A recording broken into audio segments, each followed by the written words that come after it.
प्रणाम जी, सुंदर साथ जी। बड़े महाराज जी के आशीर्वाद से, उनकी मेहर से हम प्रतिदिन उनकी बीतक चर्चा का लाभ ले रहे हैं और साथ ही साथ जो महाराज जी की बीतक से प्रेरणा मिल रही है उसका भी चिंतन मनन करते जा रहे हैं। तो कल की बीतक में जो महाराज जी का प्रेरणा थी हम सुंदर साथ के लिए वो यही है कि महाराज जी कहते हैं, साधु बने स्वाद फिर कैसा, जैसा मिला प्रणाम किया। महाराज जी जगह जगह जा रहे हैं, कहीं तो उनको खिचड़ी सूखी मिल रही है, कहीं रोटी मिल रही है, कहीं कुछ भी नहीं मिल रहा तो पानी पीकर सो जा रहे हैं। तो महाराज जी अब कुछ साधुओं के संग है तो उन्होंने इनको खिचड़ी का सामान दिया। तो महाराज जी कह रहे हैं, मैंने खिचड़ी बनाई, कुछ कच्ची कुछ पक्की, और उसको बस खा लिया, क्योंकि जब साधु ही बन गए तो फिर स्वाद कैसा, फिर कैसा रूप रंग रास रस का लोभ, जैसा समय जगह जैसी हो उसी में आराम किया।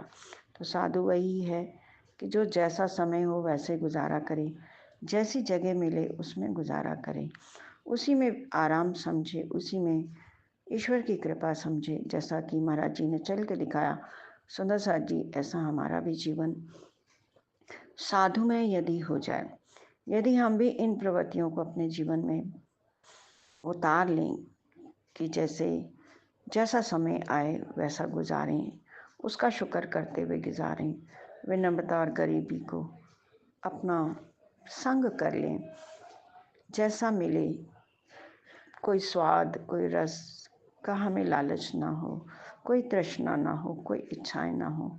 यदि ऐसा हम जीवन व्यतीत कर लें तो हम भी अपने परम तत्व को, अपने परम धाम के उस सुख को, अपने निज स्वरूप को, जो हमारा लक्ष्य है, उसको हम प्राप्त कर सकते हैं। महाराज जी कहते हैं कि साधु साधक को कहते हैं कि साधु कौन होता है?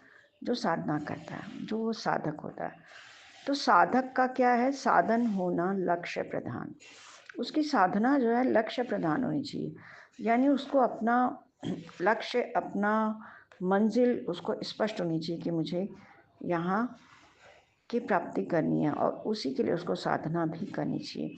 फिर उस साधना में कितना ही परहेज करना हो, कितने ही कठिन उतार चढ़ाव क्यों ना आए, उसे नियम और संयम से रहकर अपने लक्ष्य को प्रधानता देते हुए अपने राह पर चलना चाहिए।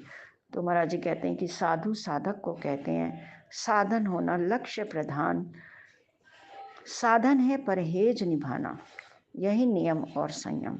तो एक साधन का सबसे बड़ा, एक साधु का, एक साधक का सबसे बड़ा आभूषण क्या है? उसका नियम, उसका संयम। और साधना में यदि हम इस परहेज से चलेंगे, दृढ़ निश्चय से चलेंगे, लक्ष्य को प्रधान करके चलेंगे, तो निश्चित रूप से ही हम सफलता को प्राप्त करेंगे। प्रणाम जी।